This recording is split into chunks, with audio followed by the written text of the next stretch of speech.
দুনিয়াতে আমরা যখন কোনো মজমা করি, খেয়াল করেন, যখন দুনিয়াতে আমরা কোনো মজমা করি, যখন দুনিয়াতে আমরা কোনো অনুষ্ঠান করি, দুনিয়াতে কোনো কাজ যখন আমরা করি, নির্দিষ্ট একটা কাজ, মনে করেন আমি একটা মাহফিল করব, মাহফিলের ভিতরে নির্দিষ্ট একজন প্রধান বক্তা আছে। প্রধান বক্তা যখন আসবে, প্রধান বক্তা যেই দিন আমাদের মাহফিলে আসবে, মাহফিলে আসার দিন সমস্ত কাজ সব কিছু পূর্ণ করব, আমরা সব কিছু পূর্ণ করে তাকে স্বাগতম জানাবো, আহলান ওয়া সাহলান জানাবো। ঠিক তেমনি ভাবে আল্লাহ রাব্বুল আলামিন যেদিন বিশ্ব নবী জনাবে মুহাম্মদুর রাসূলুল্লাহ সাল্লাল্লাহু আলাইহি ওয়াসাল্লাম দুনিয়াতে আসলেন, দুনিয়ার একটি নতুন রূপ আল্লাহ রাব্বুল আলামিন দান করলেন। আল্লাহ রাব্বুল আলামিন যে ঘাসগুলো মরা ছিল, মরা ঘাসগুলোকে জাগ্রত করে দিয়েছেন। যেই বকরিগুলো দুধ দেয় না, সেই বকরিগুলো দুধ দেওয়া শুরু করেছে। দুনিয়ার বুকে আল্লাহ রাব্বুল আলামিন নতুন ভাবে কোনো কিছু একটা দেখালেন। আল্লাহ রাব্বুল আলামিন দুনিয়াটাকে সুন্দর করে দিলেন। এই কারণে আমার পেয়ারা হাবিব, আমার দোস্ত মুহাম্মদ সাল্লাল্লাহু আলাইহি ওয়াসাল্লাম, যাকে না বানাইলে দুনিয়ার কোনো কিছু আমি সৃষ্টি করতাম না, যাকে না বানাইলে দুনিয়ার কোনো কিছুই আমি বানাইতাম না, যার কারণে আমি বানাইলাম, তাকে যখন আজকে আমি দুনিয়াতে পাঠাবো, দুনিয়ার একটা অনন্য রূপ আল্লাহ রাব্বুল আলামিন দান করে দিলেন। আল্লাহ রাব্বুল আলামিন দুনিয়ার সুন্দর একটি রূপ দান করে দিলেন, যেই রূপ দেখে সবাই অতবাক। কি হলো দুনিয়ায়, কি হলো, যার কারণে দুনিয়াটাকে আজকে এত সুন্দর দেখাচ্ছে? কি হলো? সবাই একটা প্রশ্ন, কি হলো? আজ কেন পৃথিবীটা লাগে এত সুন্দর? এসে কোন রূপকারে সাজালো এ চরাচর? এসে কোন রূপকারে সাজালো এ চরাচর?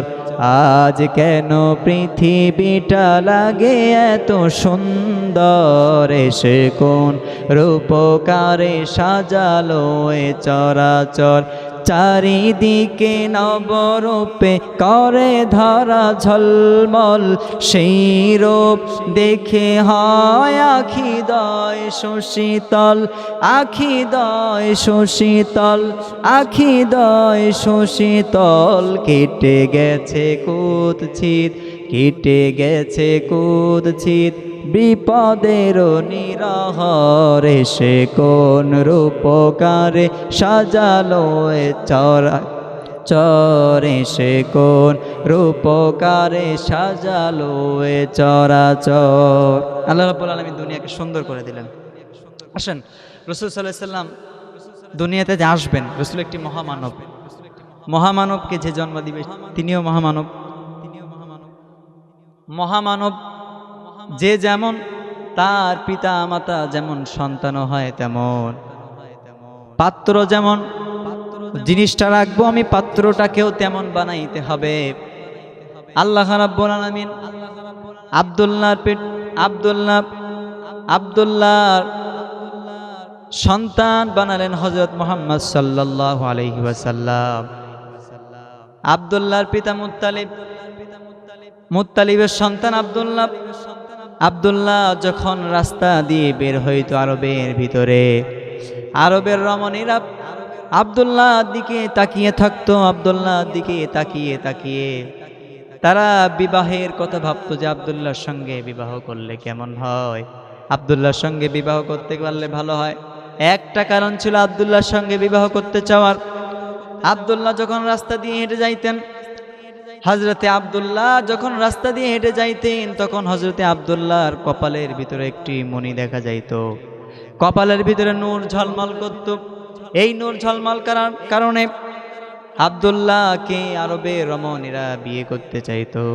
আরবের রমণীরা তাদের পিতাকে পাঠিয়ে দিত, তাদের পিতাকে আব্দুল্লাহ পিতার নিকট পাঠিয়ে দিত, হযরতে মুত্তালিবের কাছে পাঠিয়ে দিত।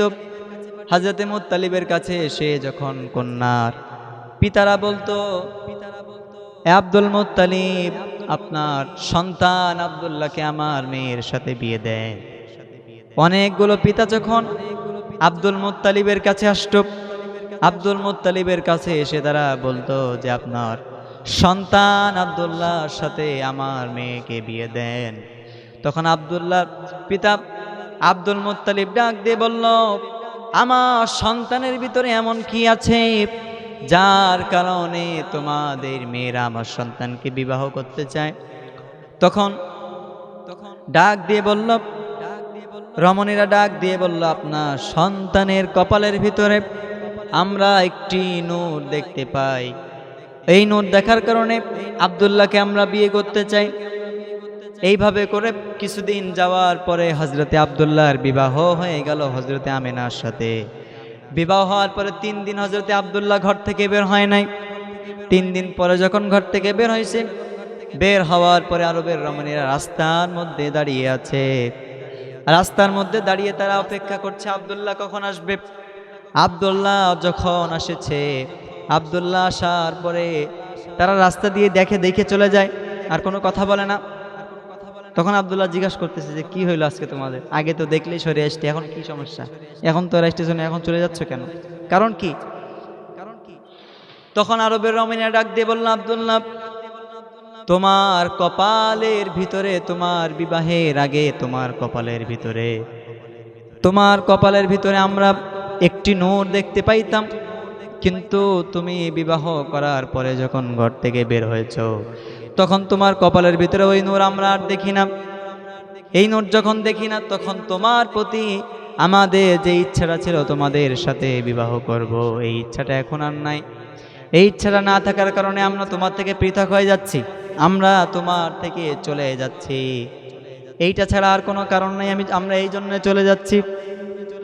হযরতে আব্দুল্লাহর রেহেমের ভিতরে ছিল হযরত মুহাম্মদ সাল্লাল্লাহু আলাইহি ওয়াসাল্লাম, কিন্তু হযরতে আব্দুল্লাহ রেহেম থেকে যখন মা আমিনার গর্ভে চলে গেলেন, তখন আব্দুল্লাহ কপালের ভিতরে ওই নূরটা নাই। এই জন্য আরবের রমণীরা আর আসে না। এইভাবে করে কিছুদিন যাওয়ার পরে হযরতে আব্দুল্লাহ যখন সিরিয়ায় যাবে, সিরিয়ায় যখন ব্যবসার উদ্দেশ্যে রওনা হবে, প্রতিমধ্যে হযরতে আব্দুল্লাহ দুনিয়া থেকে ইন্তিকাল করলেন। ইন্তাকালা ইলা রাহমাতিল্লাহ, তিনি দুনিয়া থেকে চলে গেলেন, আল্লাহর সান্নিধ্যে চলে গেলেন। আল্লাহর সান্নিধ্যে চলে যাওয়ার পরে মা আমেনার গর্ভে সন্তান, মা আমেনা কি করবে? আর তখন আরবের একটা প্রথা চালু ছিল। আরবের প্রথা হচ্ছে, যদি কোনো আরব এলাকার ভিতরে যদি কোনো এলাকায় যদি কারো স্বামী মারা যাইতো, বিধবা স্ত্রীর কর্তব্য ছিল বিধবা স্ত্রী কোনো সোনা গহনা পড়তে পারবে না, আর গায়ে কোনো সুগন্ধি লাগাইতে পারবে না। কিন্তু হযরতে আমেনা যখন রাস্তা দিয়ে হেঁটে যায়, আরবে রমণীরা রাস্তা দিয়ে দাঁড়িয়ে যায়। আরবের রমণীরা দাঁড়িয়ে যায়, তার কারণ হচ্ছে আরবের রমণীরা তার গা থেকে, তার শরীর থেকে যে সুগন্ধ বেরোয়, সুগন্ধটা নেওয়ার জন্যে। সুগন্ধটা এমন সুগন্ধ, দুনিয়ার কোনো বাজারে ওই সুগন্ধ পাওয়া যায় না, দুনিয়ার কোনো মার্কেটে ওই সুগন্ধ পাওয়া যায় না। দুনিয়ার কোনো সুগন্ধ সেটা নয়, স্বয়ং জান্নাতি সুগন্ধ আল্লাহ রাব্বুল আলামিন পাঠিয়ে দিয়েছেন। কারণ হযরতে আমেনার গর্ভে মুহাম্মাদুর রাসূলুল্লাহ সাল্লাল্লাহু আলাইহি ওয়াসাল্লাম, এই জন্য জান্নাতি ঘ্রাণ মা আমেনার শরীর থেকে বের হয়। কিন্তু কিছু কুচক্রী মহিলা আছে, দেখবেন কুচক্রী মহিলা তো সব জায়গায় থাকে, দেখেন না, ওই যে এক ঘরের কথা আরেক ঘরে লাগায় কি করে। আসলে মহিলাদের চক্রান্ত বোঝা বড় দায়। ইন্না কায়দা কন্যা আজিম, বিরাট চক্রান্ত। মেয়ে লোকের চক্রান্ত কি বোঝা বড় দায়, কারণ ওই পাল্লায় যে পড়ে তার জীবন অর্ধেক শেষ। যারা পড়েছে তারা বোঝে যে আসলে কোন ফাঁদে পড়লাম। এই জন্যে তো কিছু কুচক্রী মহিলা থাকবে, দেখবেন সমাজে, যে ওর বাড়ির বৌমা কি করলো 14 ঘরে গিয়ে লাগায়। এই সমস্ত কূটনীগিরি করলে কিন্তু জান্নাতে যাওয়া যাবে না। মা বোনেরা শোনেন, এই সমস্ত কূটনীগিরি লা ইয়াদখুলুল জান্নাতা কাতি', লা ইয়াদখুলুল জান্নাতা কাত্তাত। এই যে যারা একজনের কথা আরেকজনকে গিয়ে লাগায়, এদের শরীর জান্নাতে প্রবেশ করবে না, এদের শরীর জান্নাতে যাবে না। এজন্যে ওই সমস্ত কুচক্রী মহিলাদের থেকে আমাদেরকে সাবধান থাকতে হবে, এবং যারা ওই চরিত্রে আছেন তারা সাবধান হয়ে যান, আল্লাহর কাছে তওবা করেন, আল্লাহ মাফ করুন। আরবের কিছু কুচক্রী মহিলা হযরতে মুত্তালিবের কাছে আসলেন। হযরতে মুত্তালিবের কাছে এসে ডাক দিয়ে বলে, মুত্তালিব সাহেব, আপনি তো মক্কার বড় লিডার, আপনি তো মক্কার বড় নেতা, আপনার ঘরের বৌমা যদি এইভাবে বের হয় তাহলে কিন্তু মান সম্মান কিছুই থাকবে না। হযরতে মুত্তালিব ডাক দিয়ে বলে, কেন, কি সমস্যা, কি হয়েছে? বলে, আপনার বৌমা ঘর থেকে যেভাবে আতর মেখে বের হয়, যেভাবে সেন্ট মেখে বের হয়, যেখানে সুগন্ধি মেখে বের হয়, আমরা তো আর টিকতে পারি না, ওরা একটু নিষেধ করবেন। তারপরে ও আবার বিধবা, কি জন্যে ও আতর মাখে, কি জন্যে ও সুগন্ধি মাখে? আপনি একটা আরবের বিচারক, একটা আরবের সম্মানিত ব্যক্তি, আপনার বৌমা যদি এই কাজ করে তাহলে অন্য ঘরের লোক কি কাজ করবে? আব্দুল মুত্তালিব বলতেছে, ঠিক আছে, তাহলে আমি বাড়ি যেয়ে দেখি কি করা যায়। আব্দুল মুত্তালিবের স্ত্রীকে ডাক দিয়ে বলে, শোনো, বলতেছে, তোমার বৌমা কি করতেছে? তোমার বৌমা নাকি সুগন্ধি মেখে বেড়ায়, সুগন্ধি মেখে বাইরে বের হয়। তো মুত্তালিবের স্ত্রী বলতেছে, হ্যাঁ, এরকম কিছু কথা আমার কাছেও কিছু মহিলা এসে বলছে নাকি আমার বৌমা নাকি সুগন্ধি মেখে বের হয়। আব্দুল মুত্তালিব ডাক দিয়ে বললেন, তোমার বৌমাকে ডাক দাও, তোমার বৌমাকে ডাক দাও, ঘরের ভিতরে এনে একটু বোঝাই যে মা, এই কাজগুলো করা যাবে না। তখন যখন ডাক দিয়েছে, ডাক দেওয়ার পরে বলতেছে, আসসালামু আলাইকুম আব্বা, আসসালামু আলাইকুম আম্মা। তখন শ্বশুর শাশুড়ি উভয় সালামের উত্তর দিয়েছে। সালামের উত্তর দেওয়ার পরে যখন বলছে, মা বসো, এখানে বসো, বসছে। বসার পরে বলতেছে যে মা, তুমি যদি এমন করতেই থাকো তাহলে আরবের ভিতরে আমাদের দেখা যায় আর মান সম্মান কিছুই থাকতেছে না। বলতেছে, কেন, আমি আবার কি করলাম? আমি তো এমন কিছু করি না যাতে আপনাদের মান সম্মান নষ্ট হয়। এমনিতে আপনার ছেলে দুনিয়া থেকে চলে গিয়েছে, আমি বিধবা হয়ে গিয়েছি, তাহলে আমি এমন কি করব যাতে আপনাদের সম্মান নষ্ট হয়? তখন বলতেছে, তুমি নাকি যখন ঘর থেকে বের হও তখন তুমি সুগন্ধি মেখে বের হও। আরবের কিছু মহিলা আমাকে ডাক দিয়ে বললা, বা তোমার শাশুড়ি মাকেও বলছে যে তুমি নাকি ঘর থেকে যখন বের হও তখন সুগন্ধি মেখে বের হও, যার কারণে আরবের মহিলারা আমাদের কাছে এসে বিষাদ দিচ্ছে। তখন ডাক দিয়ে বলতেছে, শোনেন আব্বা জান, শোনেন আম্মা জান, শোনেন, আমার পেটের ভিতরে, আমার গর্ভের ভিতরে যখন আমার সন্তান এসেছে, সেই দিন থেকে আমার ঘরের যে দেওয়াল আছে, ঘরের দেওয়াল পর্যন্ত আমাকে সালাম দেয়, আসসালামু আলাইকুম ইয়া উম্মি। ঘরের দেওয়াল আমাকে সালাম দেয়। আমি যখন বাইরে বের হই, বালুকণা আমাকে দেখলে সালাম দেয়, আসসালামু আলাইকুম ইয়া উম্মি, আসসালামু আলাইকুম ইয়া উম্মি। বালুকণা আমার জন্যে, গরম বালুকণা আমার জন্যে ঠান্ডা হয়ে যায়। পাহাড়ে যখন আমি উঠি, পাহাড়ে যখন যাই, পাহাড়, মরুভূমির পাহাড়গুলো কেমন উপতপ্ত পাহাড়, কেমন গরম পাহাড়, গরম পাহাড়গুলো আমার জন্য ঠান্ডা হয়ে যায়। গরম পাহাড়গুলো আর গরম থাকে না, গরম পাহাড়গুলো ঠান্ডা হয়ে যায়। কেন যায়? আমার রেহেমের ভিতরে, আমার গর্ভের ভিতরে যেদিন আমার সন্তান এসেছে সেদিন জিব্রাইল এসেছে। শ্বশুর বলতেছে, তাহলে জিব্রাইল এসে কি বলছে মা, বলো তাড়াতাড়ি। বলতেছে, আমার কাছে জিব্রাইল এসেছে। জিব্রাইল এসে বলতেছেন যে আপনার পেটে যে সন্তান, ইনি কোনো সাধারণ সন্তান নয়, দুনিয়ার সব থেকে শ্রেষ্ঠ সন্তান, যারা সৃষ্টি না করলে আল্লাহ দুনিয়া সৃষ্টি করত না, যারা সৃষ্টি না করলে আল্লাহ কোনো কিছুই সৃষ্টি করত না। আপনার পেটে যে সন্তান তিনি কোনো সাধারণ সন্তান নয়। তখন বলতেছে যে আপনার সন্তানের যে নাম রাখবেন, নামটাও আপনি ইচ্ছা মতো রাখতে পারবেন না, নাম স্বয়ং আল্লাহ রাব্বুল আলামিন রাখবেন। আল্লাহ রাব্বুল আলামিন স্বয়ং নাম রাখবেন। তখন বলতেছে, আল্লাহ রাব্বুল আলামিন কি নাম রাখবেন?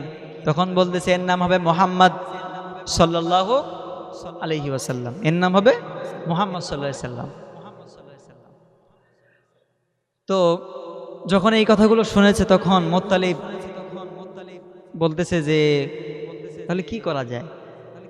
তখন শাশুড়ি আম্মা ডাক দিয়ে বলতেছে, শোনো, শুধু এইটা না, যখন গোসলখানা থেকে তোমার বৌমা গোসল করে বের হয়, আমি যখন গোসলখানায় যাই, তখন যাওয়ার পরে মনে হয় কেউ যেন একটা সুগন্ধ ছড়িয়ে গিয়েছে বাথরুমের ভিতরে, গোসলখানার ভিতরে, এত সুগন্ধ। তার কারণ পেটের ভিতরে যিনি আছেন, গর্ভের ভিতরে যিনি আছেন, তিনি সাধারণ কেউ নয়, তিনি হলেন রাহমাতুল লিল আলামিন। তিনি লাকুম যুনুবাকুম, এবং আমি আল্লাহ তাদের সমস্ত গুনাহসমূহকে ক্ষমা করে দিব, তাদের সমস্ত গুনাহসমূহকে মাফ করে দিব। দেখেন উদাহরণস্বরূপ সাহাবীরা কেমন ভালোবেসেছে আল্লাহ রাসূলকে।